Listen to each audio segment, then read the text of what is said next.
நாம கொள்கை ரீதியாகவும் நிலைப்பாடு ரீதியாகவும் வேறுபட்டு இருந்தாலும் மக்கள் பணி செய்வதுதான் நம்ம எல்லாருக்கும் பிரைமரியா இருக்கிற ஒரே எய்ம். அந்த வகையில தான் நம்ம எல்லாருமே நம்ம மக்களால் அங்கீகரிக்கப்பட்டு சட்டமன்றத்திற்கு வந்திருக்கிறோம். அதனால நாம கருத்தால் வேறுபட்டாலும் மக்கள் சேவை என்ற நோக்கத்துல நம்ம மாநிலம் சார்ந்த விஷயங்கள்ல நம்ம எல்லாரும் ஒன்றிணைந்து பயணிச்சா நம்ம தமிழ்நாடு என்னைக்கும் எதிலையும் முதன்மை மாநிலமாக திகழும். ஆளுநர் உரைக்கு நன்றி தெரிவிக்கும் தீர்மானத்தில் பேசின மாண்புமிகு உறுப்பினர்களுக்கு நன்றி. எதிர்த்து பேசினாதான் எதிர்கட்சின்னு ப்ரூவ் பண்ண முடியும்னு நினைச்சுக்கிட்டு பேசின எதிர்கட்சியை சேர்ந்த எதிர்கட்சி தலைவர் உள்ளிட்ட மாண்புமிகு உறுப்பினர்களுக்கும் வணக்கமும் நன்றியும். பதிலுரை வழங்குற அதே நேரத்தில் நம்மள சட்டமன்ற உறுப்பினராக தேர்ந்தெடுத்த பெரம்பூர் தொகுதி மக்களுக்கு நம்மளோட நெஞ்சார்ந்த நன்றிகள். அதே மாதிரி ராஜினாமா பண்ணிட்டாலும் நம்மளை தேர்ந்தெடுத்த திருச்சி கிழக்கு மக்களுக்கும் இந்த மன்றத்தில் நம்மளோட நன்றியை பதிவு செய்கிறோம். அப்புறம் நம்மளோட அரசியல் பயணத்தை பத்தியும் கொஞ்சம் பதிவு செய்ய விரும்புறோம். நாம ஏதோ ஷூட்டிங்ல இருந்து நேரா வந்து சிஎம் ஆன மாதிரியே சில பேர் ஒரு இமேஜ் கிரியேட் பண்றாங்க. அவங்களுக்கு அவங்க ஆசைப்படுற லாங்குவேஜ்லயே சொல்றோம், அது வெறும் ரீல் தான், ரியல் கிடையாது. ஒரு சாதாரண நடிகனா தான் நம்ம கெரியர் தொடங்குச்சு. அப்புறம் அப்படியே சின்சியரா உழைச்சு மேல வந்தோம். நம்ம கெரியர்ல நாம மேல வந்ததுக்கு இந்த விஜய் ஒருத்த மட்டுமே காரணம் இல்ல, அவனோட உழைப்பு மட்டுமே காரணம் இல்ல.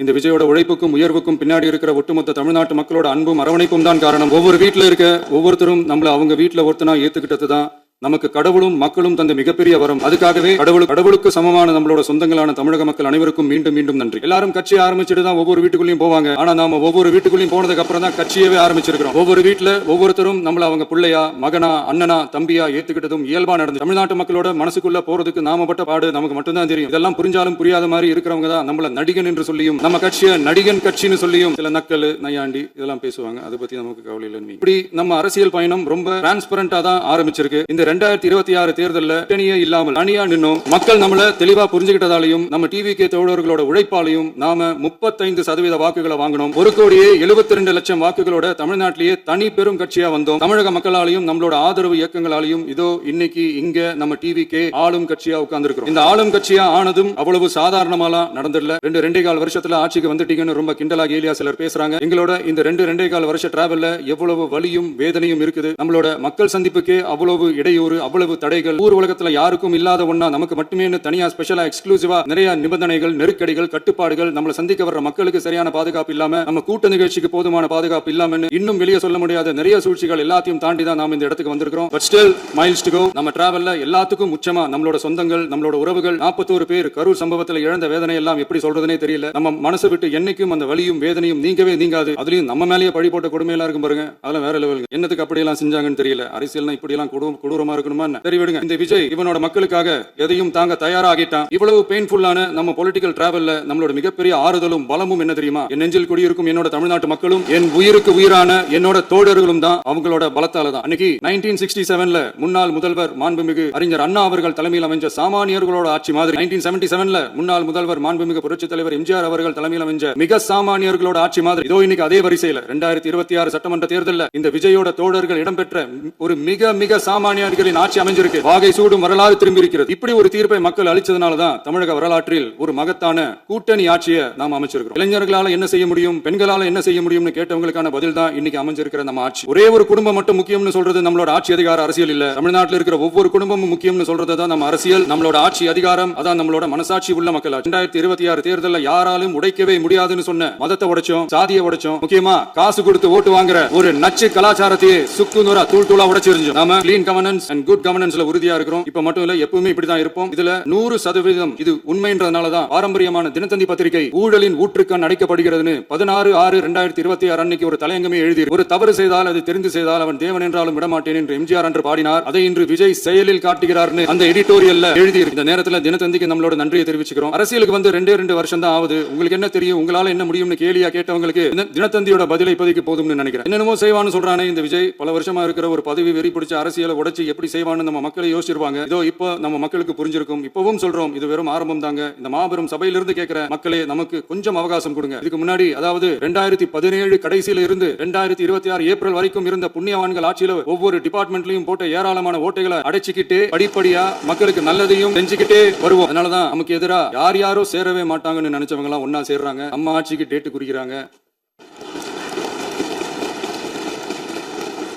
சரி, அவங்கள நம்ம மக்களே பார்த்துப்பாங்க, அது விடுங்க. நாம ஆட்சிக்கு வந்து சரியா 40 நாள் ஆகுது. அதுக்குள்ள என்ன செஞ்சீங்கன்னு கேக்குறாங்க. ஒரு லிஸ்ட் ஒன்னு சொல்றேன் கேளுங்க. பெண்கள் பாதுகாப்புக்காக சிங்கப்பெண் சிறப்பு படை, 200 யூனிட் வரை கட்டணமில்லா மின்சாரம், போதைப் பொருள் ஒழிப்புக்காக தனிப்படை, குறுவை நெல் சாகுபடியை ஊக்குவிப்பதற்காக 134.83 கோடி சிறப்பு தொகுப்பு திட்டம், வழிபாட்டு தளம், ஸ்கூல், பஸ் ஸ்டாண்ட், அதுக்கு பக்கத்துல இருக்கிற 717 மதுபான கடைகள் மூடப்பட்டன. அங்க வேலையில் இருந்தவர்களுக்கு வேறு கடைகளில் வேலை, கவனிக்கப்படாமல் விடப்பட்ட அம்மா உணவகங்கள் புதுப்பிக்கப்பட்டன. பத்திரப்பதிவு துறையில் பகல் கொள்ளைக்கு ஃபுல் ஸ்டாப் வைக்கப்பட்டுள்ளது. வருகையில்லா ஆவண பதிவு முறை கொண்டுவர உத்தேசிக்கப்பட்டு செயல்பாட்டில் உள்ளது. அரசு மற்றும் தனியார் மருத்துவமனையில் ஸ்கேன் மையங்களில் கருவுறுவதற்கு முன் மற்றும் பின் ஏற்படும் தவறுகளை கண்காணிக்கவும், மருத்துவ நிறுவனம் முறைப்படுத்தும் சட்ட விதிகள் பின்பற்றப்படுகிறதா என கண்காணிக்கவும், மருத்துவ மற்றும் ஊரக பணிகள் இயக்கத்தின் பயன்பாட்டிற்காக 40 புதிய வாகனங்கள் வழங்கப்பட்டுள்ளது. கூட்டுறவு வங்கியின் ஏழை எளிய மக்கள் வாங்கிய கடனுக்கு முதல் முத்தாய்ப்பாக ரூபாய் 2045 கோடி தள்ளுபடி வழங்கி ஆணையிடப்பட்டுள்ளது. ஒன்றிய அரசிடம் கேட்டுக்கொண்டதற்கிணங்க கடந்த 2 வருடமாக நிறுத்தி வைக்கப்பட்ட இருந்த ஜல் ஜீவன் மிஷன் திட்டம் புதுப்பிக்கப்பட்டு ஜல் ஜீவன் மிஷன் திட்டம் 2.0 நடைமுறைக்கு கொண்டு வரப்பட்டுள்ளது. 18,500 கோடி அளவில் உறுதியளிக்கப்பட்ட காஞ்சிபுரம் மாவட்டத்தில் மைய விரிவாக்க திட்டம், கோயம்புத்தூரில் மின்னணு பொருட்கள் மற்றும் மின்னணு அமைப்புகள் உற்பத்தி திட்டம் மற்றும் திருவள்ளூர் மாவட்டத்தில் காட்டுப்பள்ளி LNT கப்பல் கட்டும் தளம் விரிவாக்க திட்டத்திற்கு ஒப்பந்தங்கள் போடப்பட்டுள்ளன. அனைத்து நிர்வாக நடவடிக்கைகளும் மின்னணு முறையில் மாற்றம் கொண்டு வர நடவடிக்கை எடுக்கப்பட்டு வருகிறது. சட்டவிரோத கல்குவாரி மற்றும் அனுமதியின்றி கனிமங்களை எடுத்துச் செல்வது தடுக்கப்பட்டுள்ளது. பல்வேறு குவாரிகள் சீல் வைக்கப்பட்டுள்ளன. கனிமங்களை கண்காணிப்பது, எல்லைகளை நிர்ணயிப்பது மற்றும் ஆளில்லா விமானம் மூலம் அளவீடு செய்வது போன்றவற்றை செயல்படுத்துவதற்கான பணிகள் மேற்கொள்ளப்பட்டு வருகின்றன. அனைத்து துறைகளிலும் அலுவலர் தலையீடு இல்லாமல் லஞ்ச லாவண்யமற்ற தமிழகத்தை உருவாக்க அனைத்து நடவடிக்கைகளும் முடுக்கிவிடப்பட்டுள்ளது. இதெல்லாம் சாம்பிள் தான், இன்னும் இருக்கு. இந்த வெறும் 40 நாட்களுக்குள்ளே இவ்வளவு செஞ்சிருக்கோம்னா இனி வர்ற நாட்கள்ல கொஞ்சம் கொஞ்சமா படிப்படியா ஸ்டெடியா உழைச்சி லஞ்ச லாவண்யம் இல்லாத, ஊழல் இல்லாத, பெண்களுக்கு பாதுகாப்பான, சுதந்திரமான, டிரான்ஸ்பரண்டான தமிழ்நாட்டை நம்ம சொந்தங்களான தமிழக மக்களுக்கு தர்றதுதான் நம்மளோட ஒன் அண்ட் ஒன்லி டார்கெட். கண்டிப்பா அதை நிறைவேற்றியே காட்டுவோம். 8 கோடி மக்கள் நம்மளோட இருக்கிறப்போ ஏங்க அதை செய்ய முடியாது? மாண்புமிகு பேரவைத் தலைவர் அவர்களே, தமிழ்நாட்டின் கருவூலம் எப்படி திசை மாறி உருமாறி தேய்ந்து ஓய்ந்து கிடைக்கிறதுன்னு சொன்னாங்க. திசை மாறி உருமாறி தேய்ந்து ஓய்ந்துன்னு வசனம் மாதிரி ரைமிங்கா இல்லாம வளமான இலக்கியமா இதே சபையில பேசினவங்களோட திறமையான ஆட்சியில நடந்த நிதி மேலாண்மையை பத்தி வெள்ளை அறிக்கையா வெளியிட்டோம். வெள்ளை அறிக்கை வந்ததிலிருந்து கண்ணை கட்டுதுங்க. அந்த காலத்துலதான் பிள்ளையோ பிள்ளை தொல்லையோ தொல்லைன்னு சொன்னாங்க. கனிம வளத்தை பாதுகாக்க தெரிஞ்ச அளவுக்கு கனிமத்தை வித்து கொள்ளையடிக்க தெரியாதுதான். அரசு வருமானத்தை அரசு கஜானாவுக்கு மாத்த தெரிஞ்ச அளவுக்கு அந்த பணத்தை தனிப்பட்ட கஜானாவுக்கு மடை மாத்த தெரியாதுதான். போதை கலாச்சாரத்தை தடுக்க தெரிஞ்சவங்களுக்கு போதை கலாச்சாரத்தை வளர்க்க தெரியாதுதான். நம்ம குடும்பத்துல இருக்கிற பாட்டி, அம்மா, அக்கா, தங்கச்சி, குழந்தைகளை, பெண்களை மதிக்க தெரிஞ்சவங்களுக்கு 1000 ரூபாய் கேஸ் இப்படி எல்லாம் பேச தெரியாதுதான். எங்க உறுப்பினர்களுக்கும் அமைச்சர்களுக்கும் மக்கள் சேவை தெரிந்த அளவிற்கு சுயநல தேவையை செஞ்சிக்க தெரியாதுதான். அதனாலதான் சொல்றோம், எங்களை பார்த்து எதுவும் தெரியாதுன்னு சொல்றவங்களுக்கு சொல்றோம், இதெல்லாம் எங்களுக்கு தெரியாதுதான். உங்களை மாதிரி முறைகேடுகளை செய்யறத நாங்க தெரிஞ்சுக்கவும் போறதில்ல, தெரிஞ்சுக்கவும் ஆசைப்படல. அத கடைசி வரைக்கும் எங்களுக்கு தெரியாமலே இருந்துட்டு போகட்டும். அதனால நாங்களும் எங்க மக்களும் வெரி வெரி ஹாப்பி தான். மாண்புமிகு பேரவைத் தலைவர் அவர்களே, எதிர்ப்பவர்கள் எதிர்க்கட்சி என்பதற்காக எங்கள் ஆட்சி மீது 1000 பழி போடலாம். ஆனாலும் தமிழக மக்களுக்கு உண்மையை உணர்த்த வேண்டியது நம்மளோட கடமை. மின்வெட்டை பொறுத்தவரை தமிழ்நாடு மின்மிகை மாநிலமாக இருந்தாலும் கடந்த காலங்களில் ஏற்பட்ட நிர்வாக குளறுபடிகளும், மின்சார சாதனங்கள் மற்றும் மின் மாற்றிகளில் ஏற்படும் பழுதாலும், வேண்டுமென்றே சிலரின் நடவடிக்கைகளாலும் இந்த மின்வெட்டிற்கு காரணமாக உள்ளது. மின் விநியோக மீட்பு நடவடிக்கைகளை ஒருங்கிணைப்பதற்காக எதிர்பாராமல் இரவு நேரங்களில் ஏற்படும் மின் தடங்களை விரைந்து சரி செய்வதில் 10 உயர்மட்ட கண்காணிப்பு குழுக்கள் மற்றும் 125 சிறப்பு மின் தடை நீக்க ரோந்து வாகனங்கள் வழங்கப்பட்டு 24 மணி நேரமும் கண்காணிக்கப்படுகிறது. கூடுதலாக தற்போது 77 புதிய மின் தடை நீக்க மையங்களும் உருவாக்கப்பட்டுள்ளன. விரைவில் இந்த மின்வெட்டு நிலைமை அறவே நீக்கப்படும். மாண்புமிகு பேரவைத் தலைவர் அவர்களே, நம்ம விவசாயிகள் எல்லாரும் நம்மள நல்லா புரிஞ்சுக்கிட்டு தமிழக வெற்றி கழகத்தை ஏத்துக்கிட்டாலும் எதிர்க்கட்சிகளோட தூண்டுதலால சில இடங்களில் சில போராட்டங்கள் நடக்குது. எதிர்க்கட்சிகள் என்னதான் சித்து வேலை செஞ்சாலும் விவசாய பெருமக்கள் எல்லாரும் நம்ம ஆட்சி அவங்களுக்கான ஆட்சி தான் நல்லா புரிஞ்சுதான் வச்சிருக்காங்க. இந்த வருஷம் எல் நினோ விளைவா எப்பவும் இருக்கிறத விட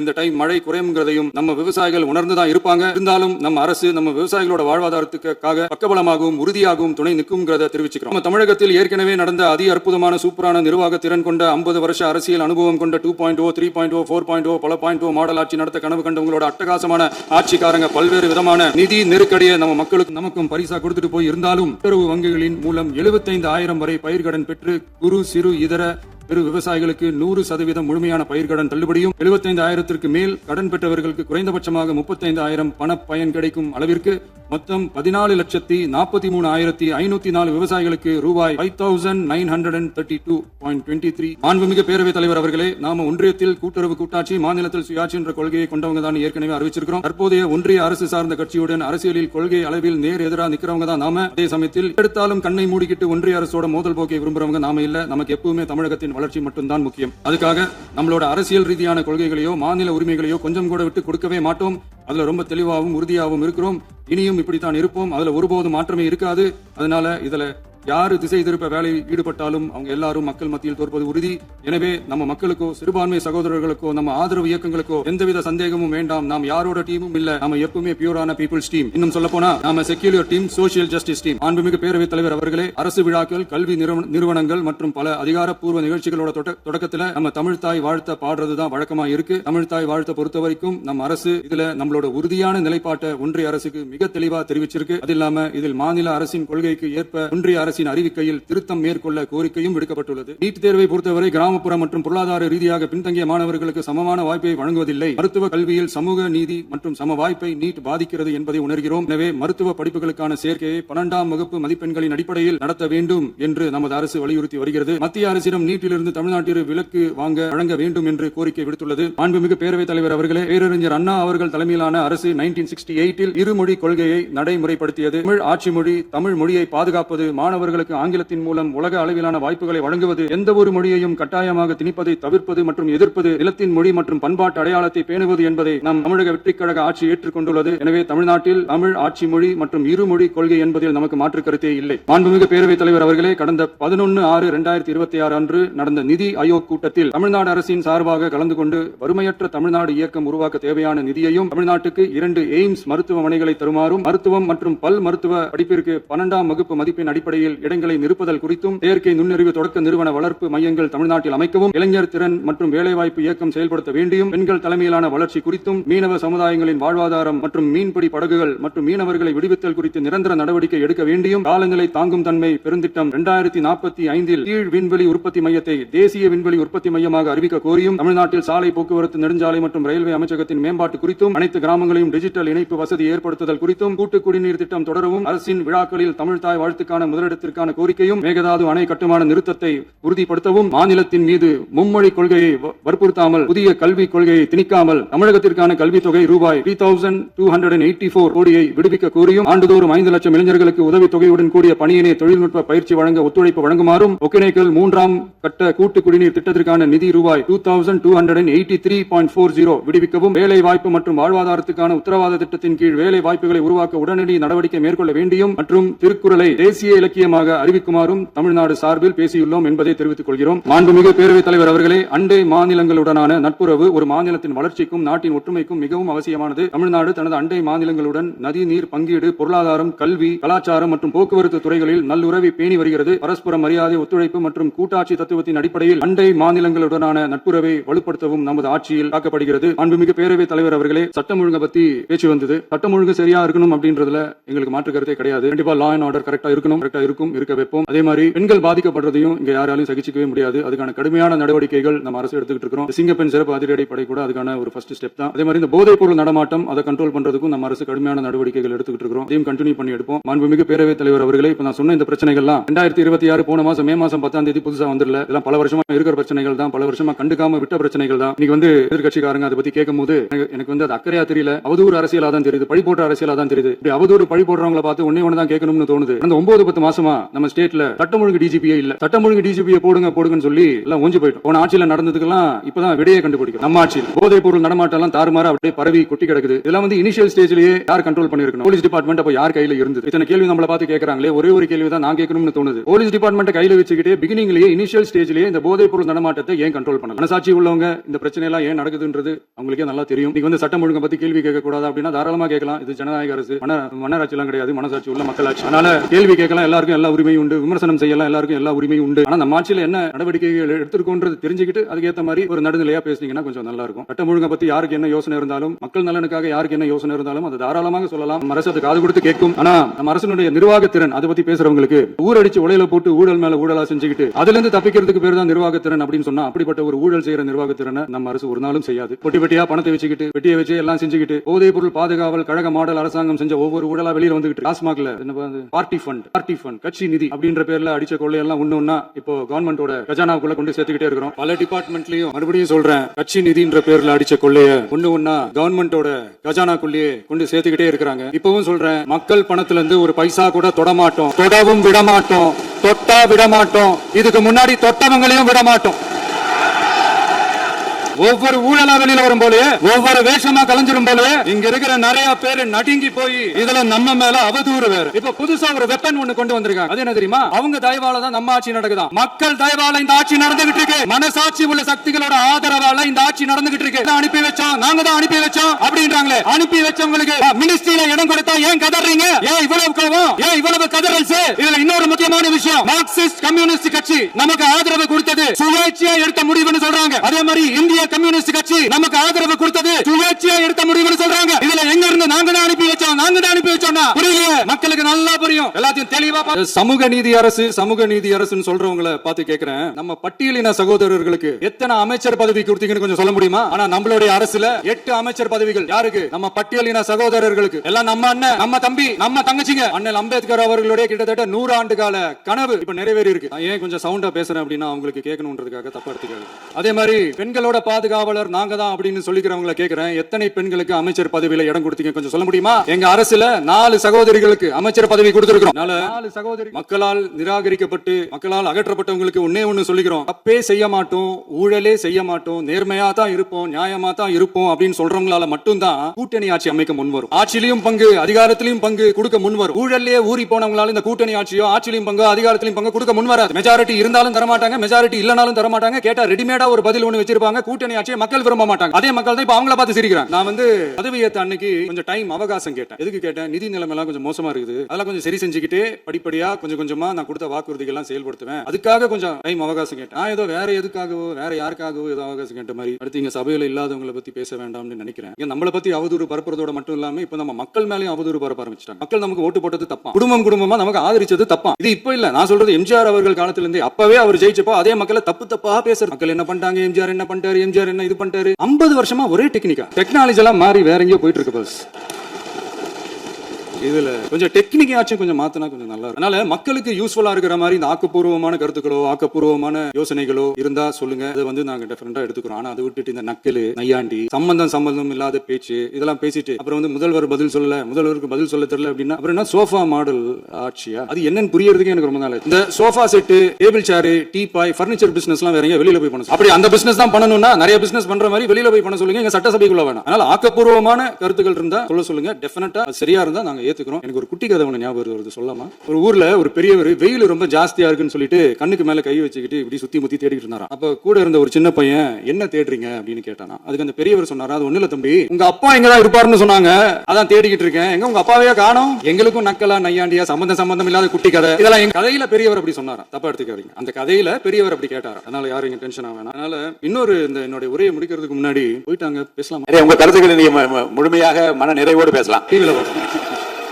5 நிமிஷம் பேசுனதுக்கே கொளத்தூரி இந்த ஆட்டம் அடிச்சு பேசுனா அப்புறம் என்ன பண்ண. கடைசியா நான் இந்த உரையை முடிக்கிறதுக்கு முன்னாடி ஒரு முக்கியமான ஒரு விஷயம் பத்தி சொல்லணும். ஆளுநர் உரை அன்னைக்கு தமிழ் தாய் வாழ்த்துக்கு அப்புறம் தேசிய கீதம் பாடினது தப்பு, தேசிய கீதம் 2 முறை பாடினது தப்பு. அப்படி ஒரு நிகழ்வு இதுக்கு முன்னாடி இந்த சட்டசபையில நடந்ததே கிடையாது. அந்த மரபையே மாத்திட்டீங்க. இப்படி ஒரு பெரிய ஒரு போர் மாதிரி எதிர்கட்சியை சார்ந்தவங்க எல்லாம் சொன்னாங்க இல்லையா, அந்த மாநில உரிமை போராளிகளை, அந்த மரபு காக்கிற உரிமை போராளிகளை ஒரே ஒரு கேள்விதான் கேட்கணும். 2021 ஆகஸ்ட் 2 ஞாபகம் இருக்கா? Centenary celebration of Tamil Nadu legislature. அந்த ஃபங்க்ஷன்ல நம்ம முன்னாள் முதலமைச்சர் கருணாநிதி அவர்களோட கலைஞர் அவர்களுடைய புகைப்படத்தை மாண்புமிகு குடியரசுத் தலைவர் திறந்து வைக்கிற ஒரு ஃபங்க்ஷன். அந்த ஃபங்க்ஷன்ல national anthem followed by Tamil Thai Vazhthu அப்படின்னு அறிவிச்சது ஞாபகம் இருக்கா? அதாவது தேசிய கீதத்துக்கு அப்புறமா 2வது முறையா, நோட் திஸ் பாயிண்ட், அப்புறம் 2வது முறையாக தமிழ் தாய் வாழ்த்து பாடப்படும் அப்படின்னு சொன்னது ஞாபகம் இருக்கா? அதுவும் முத்தமிழ் அறிஞர் அப்படின்னு சொல்ற நம்ம கலைஞர் அவர்களுடைய அந்த புகைப்படம் வெளியிட்டு விழாவில்